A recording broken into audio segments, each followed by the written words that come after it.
decided to do it outside, and it's nice. It's nice.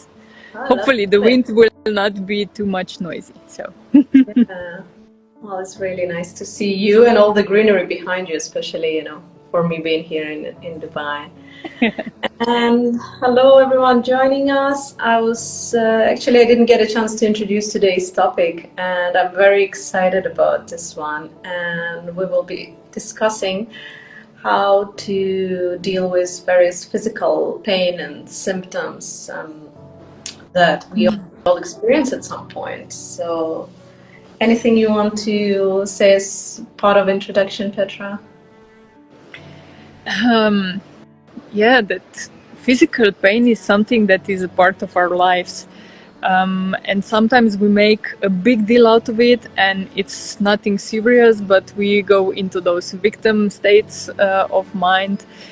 But sometimes when it's really serious, we just try to ignore it, push it aside. Oh, it's nothing. Tomorrow it will be better. So maybe to just think about when is serious enough, or what kind of symptoms do we need to be aware of, that when to see the doctor, or maybe how to deal with those pains, that physical pains that we know are consistent with our lives. Like for myself, I have really tough PMS, or sometimes I have really bad migraines, and there is nothing that I can do except of maybe taking some pills or do meditation. Sometimes it helps, or something else. So I would like to also see your point of view, if there is something that we can do with those kind of things, or how you deal with it, and how not to impact our mental state. Yeah. Thank you for sharing your view and your experiences. And as I mentioned, for me, I love this topic, and I've worked with people on various issues, and I study a lot around this subject because I'm a big believer in mind-body connection. And I think any ailment, any pain is really a signal that something is off in the entire system. So instead of taking the position of, why is this happening to me, we can get curious about what is the message behind it. There is something that I might be missing in my entire life picture, and actually deal with it. And I read somewhere that the number was shocking, and I don't have the exact number in front of me now, but it was somewhere between 70 and 80% of all people that come to doctors with physical symptoms, they can't be traced to anything. They can't really be diagnosed. It's mind-blowing figure. It's somewhere around 70-80%. And a lot. And I actually, I've met people through my work where they say that they've been having a certain symptom for a long time, and it's been bothering them, and when they run all the medical tests and checkups, and they've been and seen all the possible doctors, everything comes back clear. So it's not really a physical issue per se, but there is something that's going on in the system. So again, a big opportunity to explore. And to your personal examples, when you mentioned PMS, and let's start with that one. So I know that from a dear friend of mine who's actually a gynecologist. So there are certain conditions where they kind of expect the woman to experience painful periods, or the days before or after. But in many cases, she sees patients who do not actually also have physical condition. And I actually worked with someone on this through RTT in hypnosis. And it was fascinating because it comes back down to our beliefs quite often. And so if there is a belief around that normally we would pick up from our mother, grandmother, or someone in our environment, and there is a belief that either that particular experience has to be painful, or perhaps even being a woman is painful or challenging, or anything negative around that may result in this kind of pain. And with migraines, that could be a wide range. I know the cases when kids get migraines, which is not common for kids, but there was a case where a kid was getting those headaches because the parents were fighting a lot. And whenever the kid would get a migraine, that was the only time they would stop. So it was very creative. And obviously the kid did not sit there and say, okay, how do I stop it? But his mind came up with this, which was absolutely That's a brilliant. bad creativity, but it helped, yeah. But a lot of those,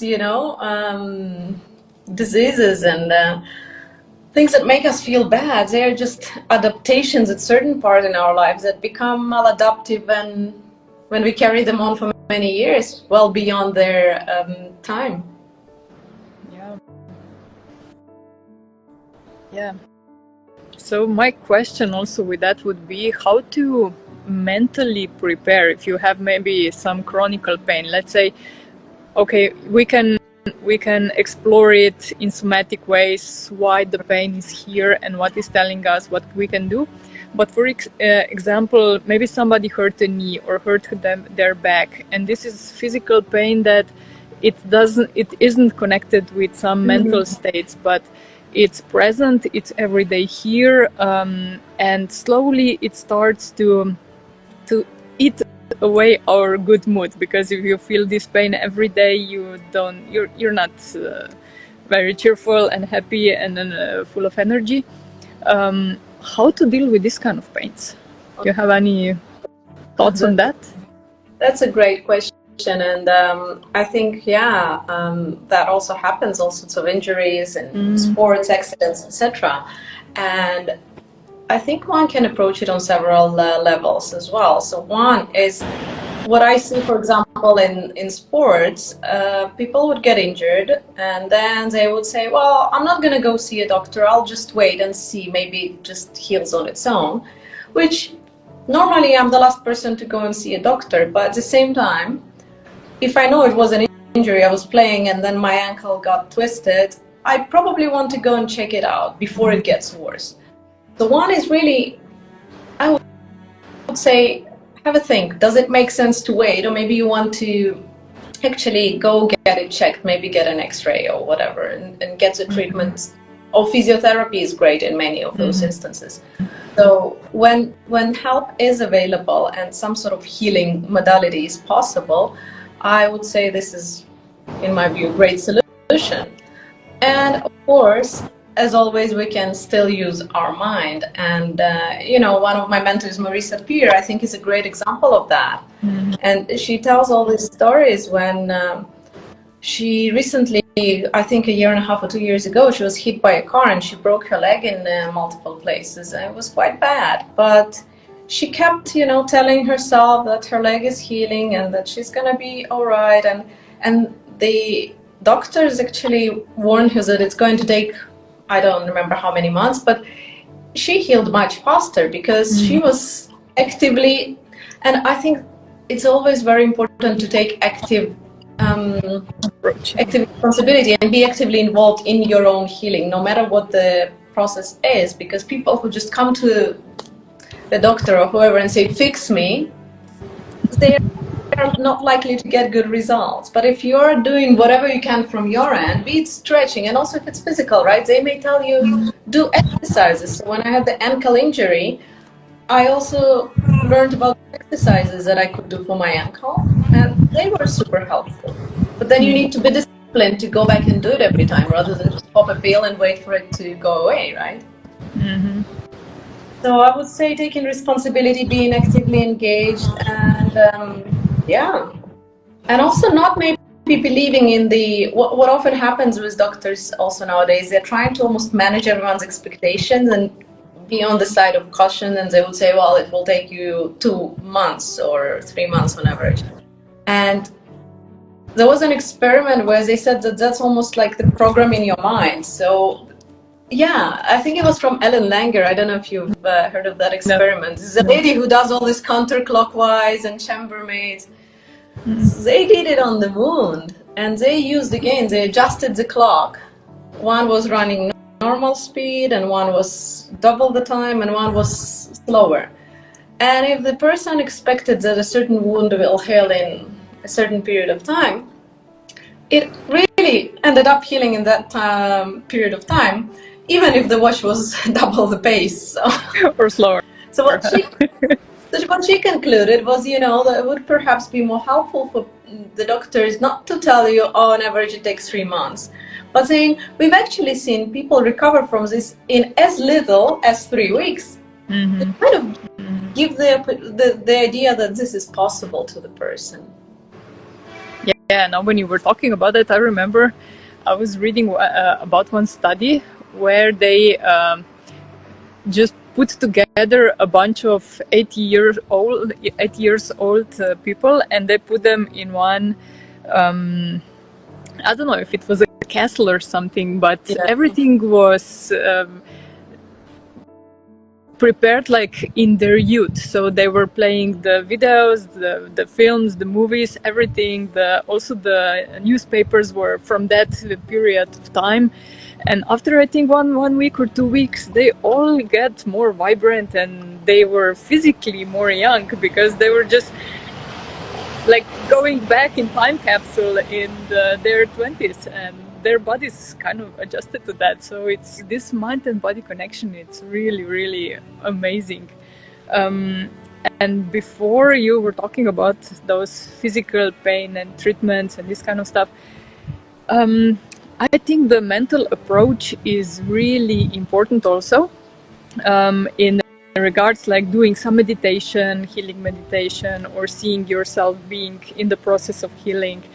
And just accepting that pain, because I think some people are just fixed in their mind, oh, I will never be the same as I was before that injury, and then they just stop with their lives. So I think if they see, okay, this is something new, it's an opportunity for me to grow a little bit or something, it can also get okay, and they can even heal better than they were before, maybe, I don't know. But don't get stuck in this, oh, it will never be good again if there is some injury or something.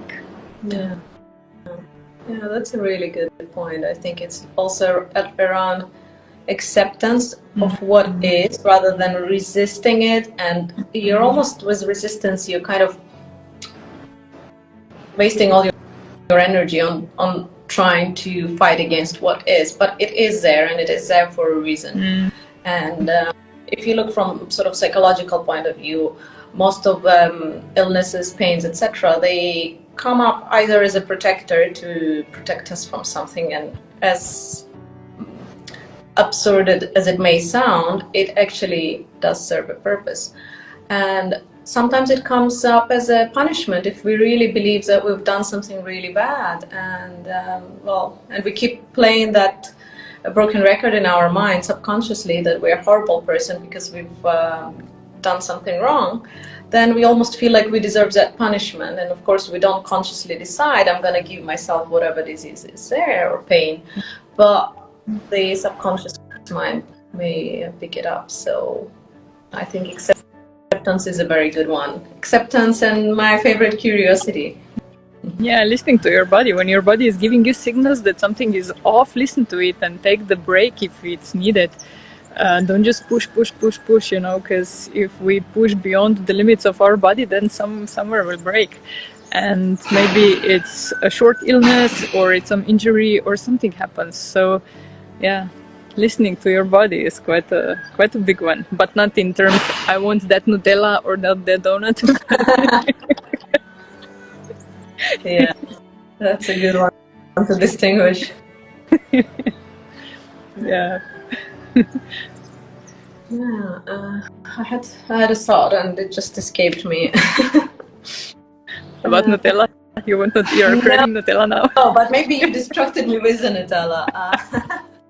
No, it was something around listening to your body and not pushing too much. Yeah, I think on the not pushing too much, that kind of gets me back to one of my favorite Gabor's books on when the body says no, and that's also when people are pushing too hard, right? And the body basically ends up saying no for them, especially people who put everyone first, everyone else's needs first, and they would never say, I can't take this on, or I can't help you with this because I'm already overloaded. Then they often would get some sort of illness, and then they say, well, yeah, I would love to help you, but I physically cannot because I'm bedridden, for example. So again, the invitation here is to say no wherever you need to say no, so that your body doesn't have to do it for you. Even if it's unpleasant, sometimes it's saying no is unpleasant, but it's what is necessary. Yeah. And sometimes I think it's a bit of a judgment call. It might be something that you really want to do, you know, like going out to a nice concert or something on a day, but you know that next morning, for example, you have a very important event very early morning and you didn't sleep well, let's say, for the previous couple of nights. So yeah, you may want to go there, but would you be pushing yourself a bit too much when your body is already not at its best? So then it's really knowing when to push and when it's not optimal. Sorry for this noise around. I thought this area is gonna be really quiet.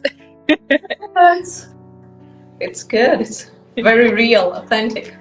Where are you? Are you in Portugal now? I'm somewhere still. Portugal, somewhere between next to Porto, the city of Porto, around 40 kilometers out. Yeah, it's nice here. Looks beautiful. Yeah.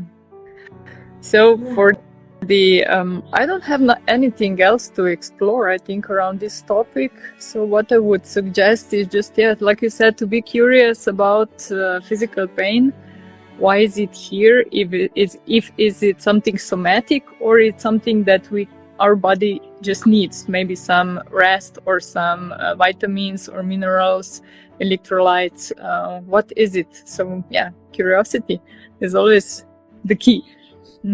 Yes, and actually building up on that, I would also invite our listeners to try and experiment with that, provided that you feel quite emotionally stable at that point in time. If you feel certain pain, and especially if it's not, let's say, injury triggered, but, you know, just kind of out of the blue almost, you feel pain or discomfort in the body, instead of distracting yourself from it as we tend to do, actually just stay with it for a minute or two, breathe into it and just stay with it. And you can even inquire if there is any message for you. But quite often what happens when you stay with it, you may have certain emotions coming up. You may have memories pop up. So you might get that communication actually from the body. So you can experiment with that for as long as you feel okay doing so. And I have one really good exercise I use quite often, especially when I have pain in my neck or around my spine. I go into meditation. I think like all my vertebrae have this little knot over it, like a bow. And when I do meditation, I release those knots. I release that bow, and it's just like all this pain that is just stuck inside, when I release this knot, it just flows out of my body. So it just expands, and then the energy is flowing again and I feel better. And usually it helps. And one really strange one that if you would ask me 1 week ago, I would say, no, this is not working at all. This is some la la la. I saw one girl, she was showing some trigger points, like this ring finger. If you press it here inside between the joints, it relieves the migraine.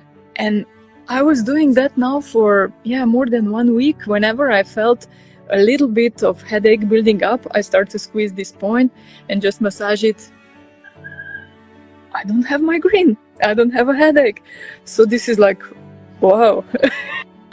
I think that perhaps goes back to the Chinese medicine and all those, points. Yes. I remember even my mom used to do something like for the heartache. Whenever she would get it, she was also pressing some point on her finger, and she said that it helped. So that also exists, because we do have all these energy points. But I think it's more well known in the Eastern cultures, less so by us. But why not embrace it and if it helps, come and bring it on. Exactly, absolutely. Yeah, I think it's just really, again, something that we don't really need to just accept and give up and say, well, I'm I've got this pain and it's with me forever and poor little me. And no, take ownership, take responsibility, explore it. You can explore through the traditional medical route. You can explore through working with someone and understanding the somatic experience, and perhaps it can also be trapped emotions that are stuck in the body, and a lot of grief and pain also gets stuck in the body. So, you know, especially with people who think, oh, I'm so strong, I don't cry. It's great, but it's a coping mechanism, and you're building it up, and then one day it's just gonna come out in some way. And if it doesn't come out as tears, it might come out as some sort of ailment, and you really don't want that. So it's better to cry out than to store it somewhere in the body and then just wait. Yeah. And many ways to do that. You can cry, you can do a breath work experience, you can just go out in the forest and scream your lungs out, or you know, there are many ways to really run. Yeah. Yeah. Anything from you to conclude this session for today? Not so. No, I think we covered it quite good. Yeah, explore it. Don't fall into the victim trap, because there is always something that you can do, we can do about it, and yeah, be proactive. I love the birds in your background. Yeah, it's nice. It's nice. So thank you for lovely chat. Maybe does anybody have some question around this topic? Then write it quickly in the chat. Moment, I think, but yeah, if anyone listens in replay and has any questions, please comment under the video or reach out to either of us, and we will either get back to you directly or we answer your question next Monday. And as always, if you have any ideas about what you would like us to explore in one of our weekly conversations, please also reach out.